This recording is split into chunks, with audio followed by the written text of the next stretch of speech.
and welcome to my channel. I'm Hazel the Heretic, and today we're going to get into some Bible horror stories. Now, sometimes it seems like no matter where you look in the Bible, you can find a horror story, but this one is one that specifically one of my viewers put in the comments. So if you have a Bible horror story that you'd like to go over, please put them in the comments below. I would love to go over as many of them as we can. Now, this one is Judges 11, and it's about how only the holiest of men would sacrifice their children to God. Oh my gosh, is that a theme? It's almost like that's what Abraham and Isaac did, and that's like Jesus' whole thing. Wow, they really want to sacrifice kids in this religion, don't they? Anyway, back to it. So we're looking at Judges 11, and it really is an interesting story because it shows, I think, a very interesting perspective on how human life is valued within Christianity. And as a woman and a child at the time when I was a Christian, I always felt like a second-class citizen. And I mean, when you're like, literally daughters are basically property, it's like, what do you expect? This is interesting too, because this all comes after God's been scolding Israel a lot. There's been a lot of tisk, tisk, tisk, you're worshiping other idols, you're going in different directions. So it's like this part in the story where they're trying to like, almost like rally everybody again, like with God. When Jephthah sent messages to the king of the Amorites and said, "What do you have against me, that you have come to me to fight against my land?" And the king of the Amorites answered the message of Jephthah, "Because Israel, on coming up from Egypt, took away my land from the Arnon to the Jacob and the Jordan. Now therefore restore it peacefully." Jephthah again sent a message to the king of the Amorites and said to him, "Thus says Jephthah, Israel did not take away the land of Moab or the land of the Amorites. But when they came from Egypt, Israel went through the wilderness to the Red Sea and came to Jephthah. Israel then sent messages to the king of Edom, saying, 'Please let me pass through your land.' But the king of Edom would not listen. And they sent also to the king of Moab, but he would not consent. So Israel remained in Kadesh." It really is interesting how like history is won by the victors, because in reality, the Old Testament was like historical and spiritual Jewish texts first and foremost. So it's interesting to see, as like, you know, they've done more research and there is not any there's not much to prove that they were ever in Egypt, that the Israelites were ever in Egypt, and that the whole like 10 plagues and everything, which is another whole Bible horror story, that even necessarily happened. It's a good intro story for like a people and a nation, but just like a lot of nations do, like a lot of nations have like their folklore, their tales, but it does mean that they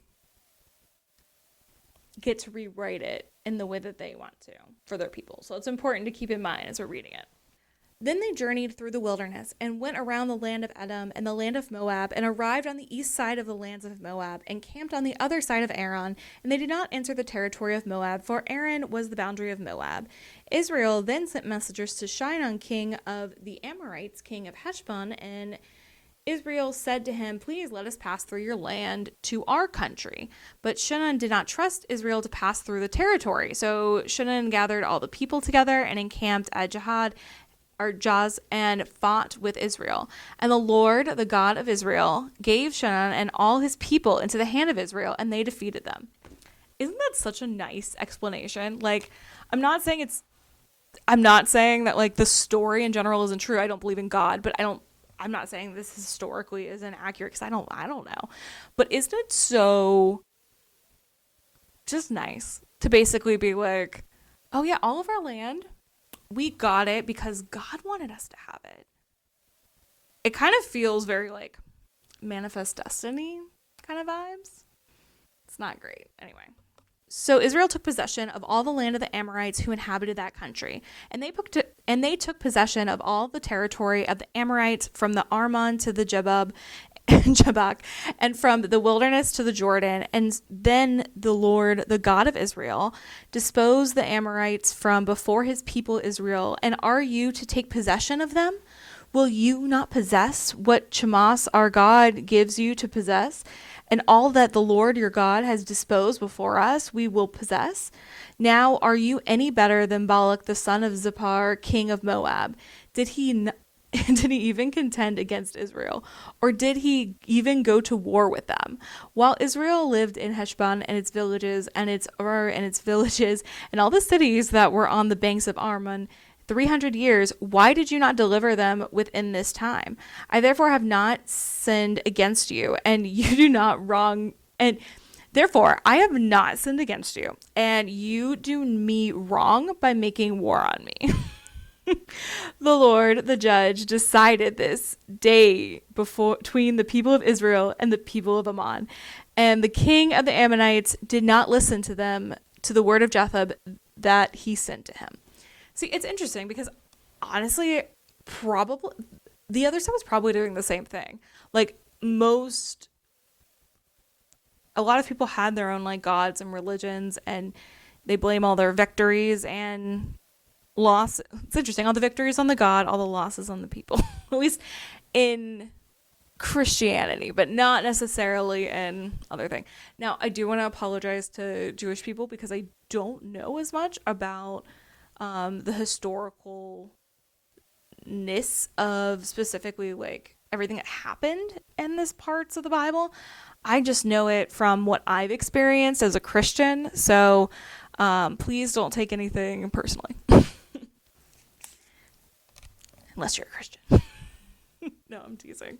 I was one for many years, and we have good hearts sometimes. And that's why we read the word, and then we learn too much, and then we stop being Christians. Not necessarily stop being Christians. If you saw my religious trauma video, you'll see it's not actually about like not being a Christian. It's about deconstructing the world around you and not just taking things at face value, but creating a really healthy religion for yourself instead of following whatever boxes you're supposed to fill in for whatever organized religion. At least in my opinion. Okay, back to the story. Jephthah's tragic view. Then the Spirit of the Lord was upon Jephthah, and he passed through Gilead and Menson, and passed on the Mizpah of Gilead, and from Mizpah of Gilead he passed on to the Amorites. And Jephthah made a vow to the Lord, and said, if you do give the Amorites into my hands, then whatever comes out of the doors of my house to meet me when I return in peace from the Amorites shall be the Lord's. God, what a promise. And I will offer it up for burnt offering.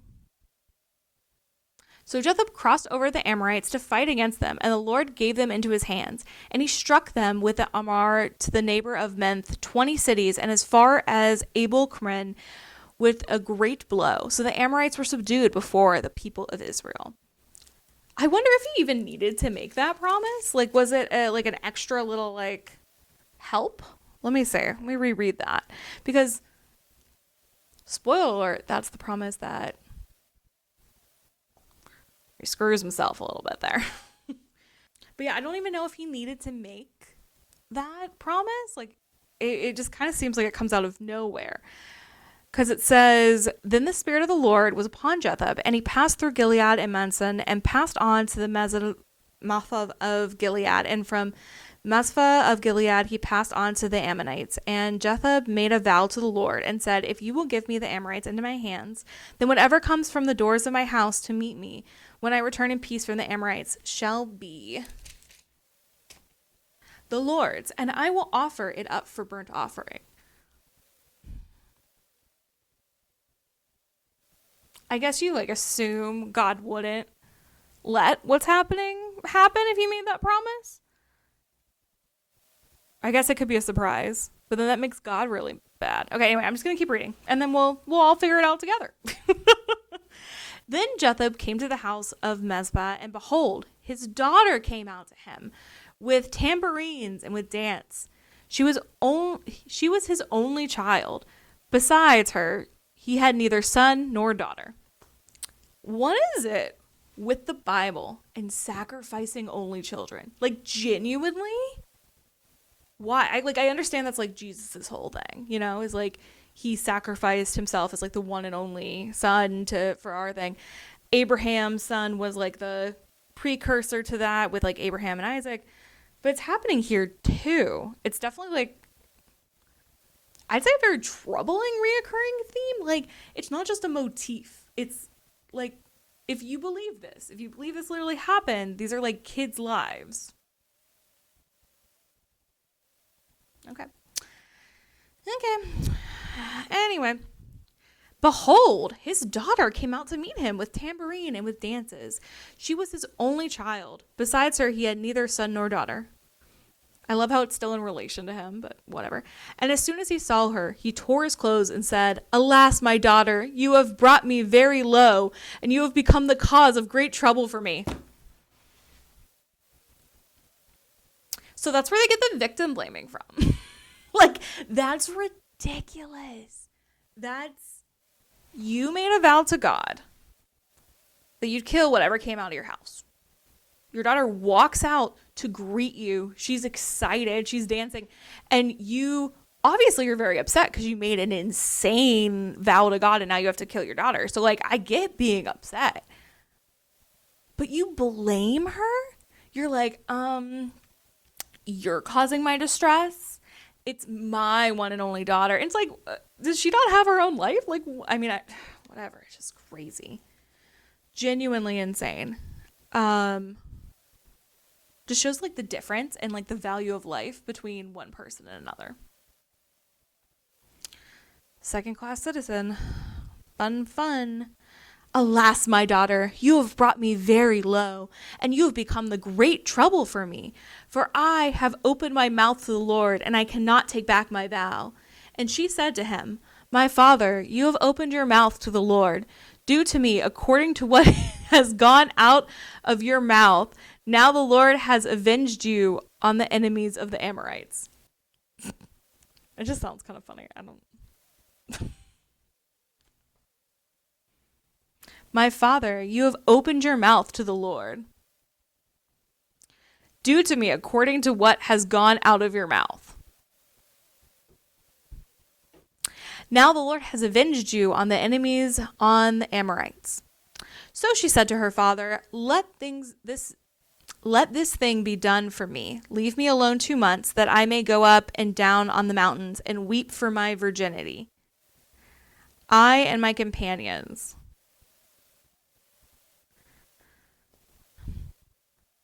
That sounds sad. I mean, honestly, though, I could use that. That would be like my PTO. Just take off like 2 months. Just go weep in the hills. Doesn't sound too bad, honestly, with all my friends. Dude, honestly, this sounds super gay. Oh my gosh. I think we found another lesbian, guys. I think I found another lesbian in the Bible. So excited. Fuck yeah. Of course they kill her. Of course they try to kill her right away, but whatever. Anyway, she's departing with her companions to go weep her virginity in the mountains. So she's going to lose it while she's in the mountains. Brokeback Mountain Part 2. Lesbian version. I love it. So he said, "Go." Then he sent her away for 2 months, and she departed, she and her companions, and wept for her virginity on the mountainside. Gay. Dude, I want to go weep for I don't have virginity anymore, but like, I want to cry and fuck on a mountainside. That sounds fun. And at the end of the 2 months, she returned to her father, who did with her according to his vow that he had made. She had never known a man, and it became a custom in Israel that the daughters of Israel went year by year to lament the daughter of Jephthah and the Gittite 4 days in the year. So she's going to cry. Okay, so I'm going to stop being funny. Even though I want the Bible to be gayer, but it's fine. It's like genuinely so sad that like she goes up there, she cries for 2 months, then her father and it's interesting because I remember when we talked about this Bible story in my church, and my pastor specifically was talking about how Oh, it doesn't mean that he actually like had to murder her on an altar like it said earlier in the story or anything. No, that could just be a metaphor. Because here's what it said. If you give the Amorites into my hand, then whatever comes out of the doors of my house to meet me when I return in peace from the Amorites shall be the Lord's, and I will offer it up for a burnt offering. I think what gets me is the burnt offering part. Like, the first half, I can totally see that. Like, the idea that, oh, maybe it wasn't a burnt offering. Maybe he just, like, she was, like, indentured servitude to the temple. Because, like, it's kind of similar to, you know, like, Hannah and... Okay, my cats are here, and they're shaking the table. But it kind of reminds me of, like, Hannah and, like... and Samuel, and how he was specifically like from the temple. So I wonder, I don't know, that's kind of the only option, is that like she gets indentured servitude to the temple. But I mean, it's not good. Still is like vowing someone else's life so that you get something. And I think it's actually really cruel of God to do that, because I'm gonna assume this dad didn't think this would happen. I mean, like, maybe they thought that, like, animals would come out first or something like that. Because he's clearly distressed. So it's pretty cruel of God to be like, just for kicks and giggles. I don't want a lamb. I don't want a turkey. I don't want a dove. I don't want anything. I want specifically your one and only daughter, because that's what God will give to you guys, his one and only son. And then you have to all sacrifice your children. Yeah, this is like definitely not a very child first religion. At least that's what my experience has been, like specifically being in this religion. It's not only, it's like children are second class citizens, and then also women, from my experience. So let me know in the comments below if you've experienced that, because I know that as a child and a woman, I felt like more like an object to be placed in certain ways and to act in certain ways, kind of like a doll, more than like a person. But might just be me. Anyway, thank you for watching. If you liked it, please give it a like and subscribe for more Bible horror stories and other videos about whatever goes on in my brain. And remember to keep laughing through the apocalypse.